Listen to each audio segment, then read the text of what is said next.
Al abrirse la inmensa puerta de roble del monasterio produjo un rechinido, y un anciano portero llevó a Justina hasta una sala oscura, enorme, de techo alto. El piso y las paredes eran de piedra, el aire húmedo, al que sólo calentaban las flamas de 2 velas pequeñas. Estaba todo lleno de penumbra. Al mirar lo que la rodeaba, la pequeña joven se sintió invadida por un sentimiento de piedad. Enseguida se hincó y comenzó a rezar con la cara levantada. Al preguntarle el motivo de su visita, Justina le dijo al portero que quería confesar sus pecados. Cuando el portero le recordó que ya era muy tarde, ella contestó: «Entonces, permita que me arrodille solo un momento ante la estatua de la Virgen Milagrosa, a quien está dedicada la abadía, y me retiraré reconfortada». Muy impresionado por tan dulce elocuencia, el portero se fue y después regresó con el propio superior del monasterio. Este, llamado el padre Severino, era un hombre alto, de una belleza tosca. Sus rasgos eran juveniles y su físico robusto, y no mostraban su edad verdadera, 55 años. El acento musical que adornaba sus palabras denotaba su origen italiano, y la gracia de sus movimientos tenía el estilo que suele achacarse a la raza de los libertinos. «¿En qué podemos servirte, chiquilla?», preguntó dulcemente a Justina. «Santo varón», contestó ella hincándose, «siempre he pensado que nunca es demasiado tarde para presentarte ante las puertas de Dios. Vengo desde muy lejos, llena de fervor y devoción, y esperando poder confesar mis pecados». «Mi querida niña», dijo el padre Severino poniendo cariñosamente la mano sobre el hombro de Justina, «aun cuando no acostumbramos a recibir creyentes a hora tan tardía, me sentiré muy contento al presentarte el servicio de confesor. Luego veremos cómo podemos acostarte para que pases una noche en un lugar adecuado, y por la mañana podrás recibir el cuerpo de Cristo». Después de haberse expresado de esta manera, el padre Severino la llevó a la iglesia, se cerraron las puertas y se encendió una lámpara cerca del confesionario. Entonces el eclesiástico de aspecto piadoso ocupó un lugar al interior y se inició la confesión. Totalmente calmada, Justina narró todos sus sufrimientos, empezando por la muerte de sus padres. No olvidó hecho alguno, ni alteró detalle alguno. El padre Severino, cuya expresión era de viva imagen de interés y compasión, escuchó muy atento, y algunas veces insistía en que ella repitiera ciertos detalles, principalmente los que correspondían a los sucesos eróticos. Pero Justina ni siquiera sospechó la razón de las preguntas del abad. Tampoco se dio cuenta que tenía demasiado cuidado en asegurarse de que ella decía la verdad respecto a 3 puntos fundamentales. Primero, que era originaria de París y que sus padres habían muerto. Segundo, que no tenía amigos ni parientes a quien pudiera pedir ayuda. Y tercero, que sólo la pastora sabía que había ido a ese monasterio. Al terminar el ritual y habiéndose pronunciado la absolución, el padre Severino la tomó de la mano y la condujo al otro extremo de la iglesia. «Hija mía», le dijo, «mañana recibirás la Eucaristía. Pero por el momento vamos a ocuparnos del asunto de la cena y el alojamiento». «Pero padre», protestó ella, «no pensará que puedo pasar la noche aquí, en una comunidad de hombres». «Pero, ¿dónde entonces, mi hermosa caminante?», contestó el prior sonriendo. «Además la experiencia te servirá, y si nosotros los frailes no llegamos a complacerte, por lo menos tendrás el consuelo de complacernos tú a nosotros». Sorprendida, Justina se detuvo de repente. El padre Severino la empujó bruscamente. «¡Callejera!», le dijo, «tienes la desvergüenza de conceder tus favores a lo largo y ancho de Francia, y quieres negárselos a unos cuantos servidores aislados de las viñas del Señor». y al hablar así, la jaló hasta un pasillo oscuro que bajaba en espiral desde la parte trasera del altar mayor hasta los sótanos lóbregos y húmedos de las profundidades del monasterio. El pasillo no estaba iluminado y el padre Severino, tanteando la pared para orientarse, empujó a Justina delante de él. Pasando el brazo por su cintura, deslizó la otra mano por entre las piernas de la niña, exploró las partes púdicas hasta que encontró el altar de Venus. Allí aferró su mano hasta que llegaron a las escaleras que conducían a una habitación que estaba 2 pisos más abajo de la iglesia. La estancia tenía una espléndida iluminación y estaba lujosamente amueblada, pero Justina casi no miró lo que a ella la rodeaba, pues sentados alrededor de una mesa de centro en la sala estaban otros 3 frailes y 4 muchachas, los 7 completamente desnudos. «Señores», anunció el padre Severino, «nuestra compañía se verá honrada esta noche por la presencia de una joven muchacha, que lleva a la vez en el hombro la marca de la prostituta y en el corazón la ingenuidad de una niña, y que encierra todo su ser en un templo cuya magnificencia es un deleite contemplar». Y pasando por detrás de ella, encerró sus pechos entre las manos. «Miren estos globos, caballeros», dijo alegremente. «¿Han visto alguna vez cosa más bella?». Y después, haciendo que se pusiera de espaldas a los presentes, le levantó el vestido. «¿Y qué dicen de estos bollos? ¿No les gustaría hacer una deliciosa cena con ellos?». Los frailes sonrieron, obviamente deleitados con aquel panorama, y todos felicitaron a Severino por su hallazgo. De pronto uno de los 3, un monstruo bestial tan enorme como un gorila, y a decir verdad igual de feo, vaciló al intentar levantarse. Tenía el poco adecuado nombre de Padre Clemente. «Bueno, padre Severino», dijo riendo quedamente, «no te puedes quedar con ella para ti solo. Quítale la ropa, y todos nosotros gozaremos». Justina retrocedió horrorizada. Al instante, el puño del padre Severino se estrelló contra su sien, haciéndola caer al suelo casi desmayada. «Aquí no permitimos ninguna resistencia, zorrita», dijo severamente el monje. «Lo que exigimos es una completa sumisión, y no aceptamos otra cosa». «Yo imaginaba que si alguien podía sentir compasión y piedad por mí, serían 4 hombres de Dios», dijo aterrada Justina. «¡Ja!», se burló el padre Severino. «¡Qué ilusiones! ¿Piedad, muchacha? ¿No conoces el significado de esa palabra? Compasión, aquí no la encontrarás. Religión, cuanto más conocemos aumenta nuestro desprecio hacia ella. Ley y orden, nuestro placer principal consiste en violar la ley y el orden. Anhelamos el caos total». «¿Cómo pueden llamarse sacerdotes?», replicó ella entonces, sintiéndose muy decepcionada. «¿De qué modo adoran a Dios, a cuyo servicio han jurado fidelidad?». «¡Dios!», gritó el cura con estruendosa voz. «¿Dices Dios? ¿Hablas del mismo Dios a quien has estado suplicando sin obtener respuesta durante los últimos 6 años? ¿El mismo Dios que, como recompensa a tu virtud, te ha sumido irremediablemente en sufrimientos cada vez peores? Yo te voy a decir lo que pienso de Dios.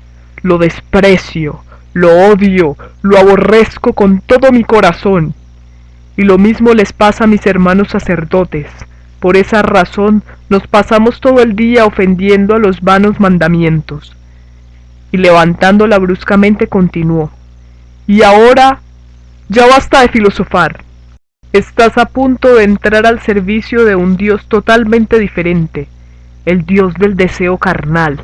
Así que, quítate la ropa y entrega tu cuerpo a nuestra lujuria». Pero Justina no estaba dispuesta a dejarse convencer de que tenía que renunciar tan fácilmente a sus creencias.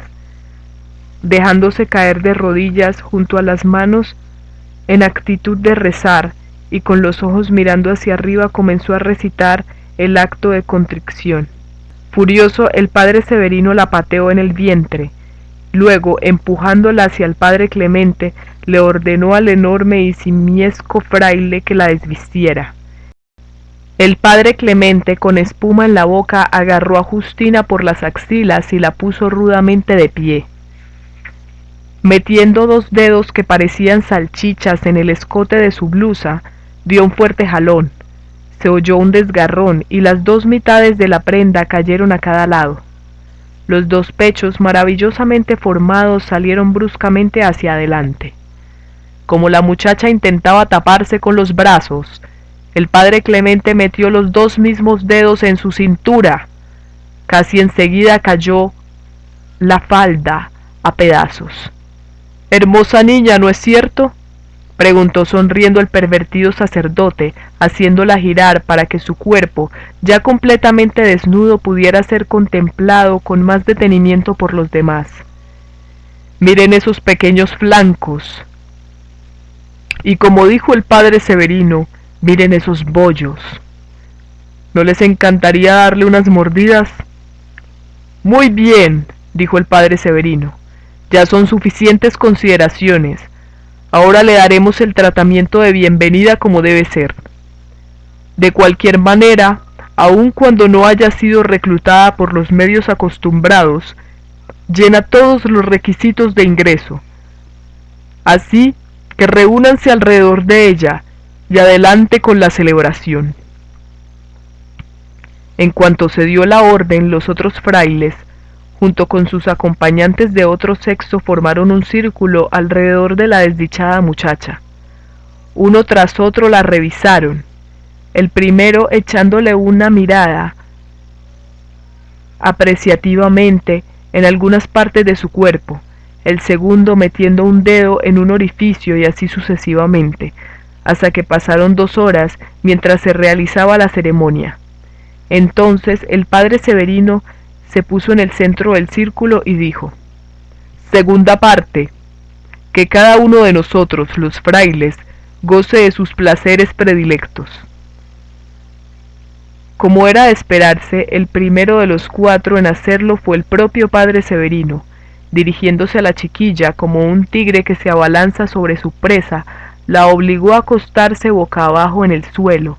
Luego, mientras 2 de los frailes le abrían las piernas, trató de penetrarla al estilo de Sodoma.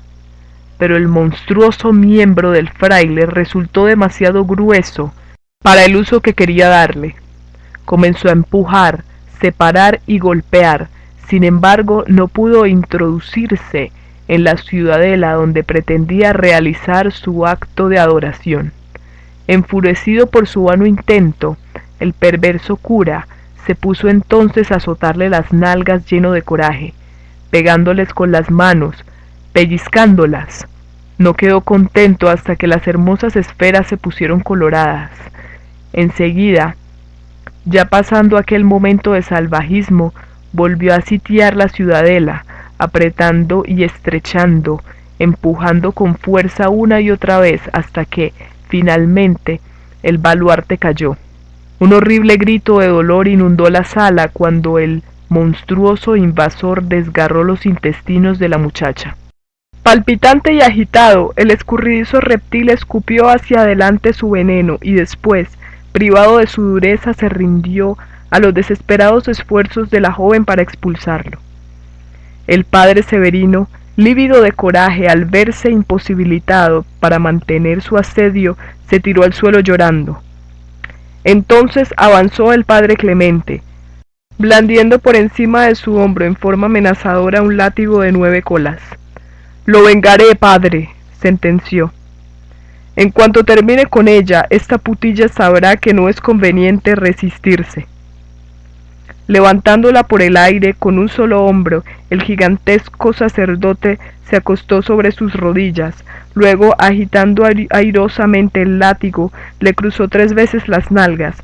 Justina se retorció bajo el ardor de los golpes, pero sus sufrimientos apenas habían comenzado, pues el padre Clemente solo estaba haciendo una prueba. Entonces, satisfecho con su posición y con la forma que tenía agarrada el látigo, el malvado fraile levantó el arma de largas lenguas muy por arriba de la cabeza y lo dejó caer con fuerza sobre la muchacha. Los bordes cortadores del cuero rebanaron sin piedad toda su carne, dejando brillantes líneas de sangre a su paso. El dolor era tan fuerte que el grito de la pobre chiquilla se ahogó en su garganta. Excitado por su visión de sangre, el bárbaro padre Clemente azotó entonces con furia demencial. Ninguna parte del cuerpo quedó a salvo del salvajismo. Rojos arroyuelos resplandecientes le escurrían por la espalda, desde los hombros hasta las nalgas y rodeándole los muslos como finas culebrillas color carmesí. Más excitado aún por su espectáculo, el pervertido fraile la obligó a ponerse boca arriba y pegó su odiosa boca a la de ella, como si quisiera arrancarle de los pulmones los gritos que su látigo no habían podido arrancarle. Alternativamente le chupaba la boca y le golpeaba el vientre, y cuando más agitaba se debatía Justina, en su desesperación más contento parecía él. A veces le mordía los labios, otra les pellizcaba las nalgas, después le golpeaba el pecho con su barbilla, luego le rasguñaba el estómago, pero su furia no parecía calmarse con nada de esto. Cuando los labios de Justina estaban ya entumecidos a causa de tanto mordisco, y su vientre enrojecido por los golpes y rasguños, el diabólico Clemente concentró todos sus ataques contra sus pechos. Sobaba con los dedos los globos de maravillosa tersura, los apretaba con las palmas de sus manos, los estrujaba al uno contra el otro y después los jalaba separados, pellizcaba los pezones, metía la cara en el surco que había entre ellos y mordía su circunferencia. Finalmente, en un alarde de ferocidad, metió uno dentro de su boca y lo mordió con tanta fuerza con sus monstruosas quijadas, que los alaridos de Justina llenaron el aire una y otra vez, mientras el padre Clemente se levantaba de cara y lleno de placer, 2 chorros de sangre le resbalaban desde las comensuras de la barbilla. El pecho de la desdichada muchacha era un manantial de sangre. El turno del padre Clemente había terminado, así que ahora le tocaba al padre Jerónimo, el más viejo de los 4 frailes y que tenía ya más de 35 años como sacerdote. Del mismo modo que Clemente, expresó: «También respetaré tu deseo de no penetrarte en el altar de Venus, pero me gustaría besar los canales por donde han pasado las armas de otros». Después de decir esto, el cura se puso boca abajo y presentó amablemente sus respetos a las nalgas de la muchacha. Una vez realizado esto, el viejo sacerdote metió un dedo en la ciudadela en la que el prior había librado una batalla momentos antes. «¡Oh, cómo quisiera que mi pollita pusiera un huevo!», dijo riendo entre dientes con expresión lujuriosa. «Y si lo pusiera, no digo que no me lo comería, porque realmente tengo mucha hambre. ¿No hay uno ahí?». «Por Dios que sí. Oh dulce chiquilla, nunca sabrás el deleite que ha proporcionado al corazón de ese viejo fraile. Coopera conmigo, muchacha, y no te arrepentirás». Entonces el asqueroso anciano pegó sus labios al orificio, y a Justina, llena de repulsión, no le quedó más remedio que satisfacer la voluntad del fraile. Una vez puesto el huevo, el viejo se lo tragó. Después, obligando a la pobre muchacha a hincarse delante de él, buscó otro tipo de satisfacción por medio del único templo que se ajustaba a su edad y a sus preferencias. Justina se resignaba a representar el papel con sumisión. El desequilibrado sacerdote llamó a otras 2 mujeres. A una de ellas la mandó a azotarle la espalda con un látigo, mientras la otra se colocaba por encima de su boca, y como hiciera Justina anteriormente, representaba el papel de pollita. Una vez terminada la representación, el agotado fraile fue reemplazado por uno más joven, el padre Antonio, un individuo bajito, de ojos brillantes y redondos, nariz puntiaguda y un entusiasmo por el mal que superaba al de sus compañeros. «Muy bien, echemos un vistazo a ese templo de Venus cuya adoración ha sido limitada a un solo hombre, un violador además». dijo colocando a Justina boca arriba en su regazo. Luego, después de haber examinado el templo y expresando su aprobación respecto a las instalaciones, separó las piernas de la muchacha y procedió a entrar dentro de ellas. La penetración fue terriblemente dolorosa, pero pareció leve comparada con las demás agonías de aquella noche. Realmente, a medida que el fraile penetraba el santuario, Justina sentía que nacían en ella unas sensaciones de placer que nunca había soñado que existieran. Pero a pesar de esto, era tanta la devoción a su virtud que incluso en ese momento decidió que no se permitiría disfrutar del acto. Entonces, como el incienso de la tentación se propagaba en torno a ella, apretó los dientes y mustió fervientes oraciones pidiendo perdón. El fornido y alegre padre Antonio, al darse cuenta de que la muchacha por corrección no quería llevar a cabo esas ovulaciones que, de realizarse, lograrían llevar las pasiones de él a su clímax, agarró los dos maravillosos hemisferios de sus nalgas y comenzó a menearlas al ritmo de sus propios movimientos, mientras que, dentro de ella, el palpitante acólito se agitaba dentro de su altar de Venus, no sólo como si quisiera adorarlo, sino también saquearlo.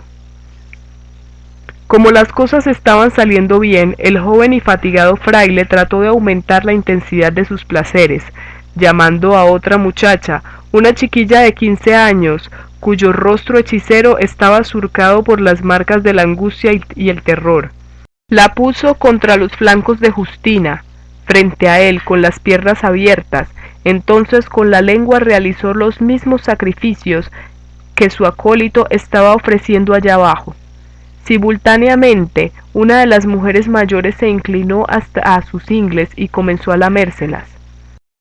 Al mismo tiempo, otras dos mujeres se colocaron a los lados opuestos de aquella obscena representación, y el insaciable padre Antonio se puso a masturbarlas con cada una de sus manos.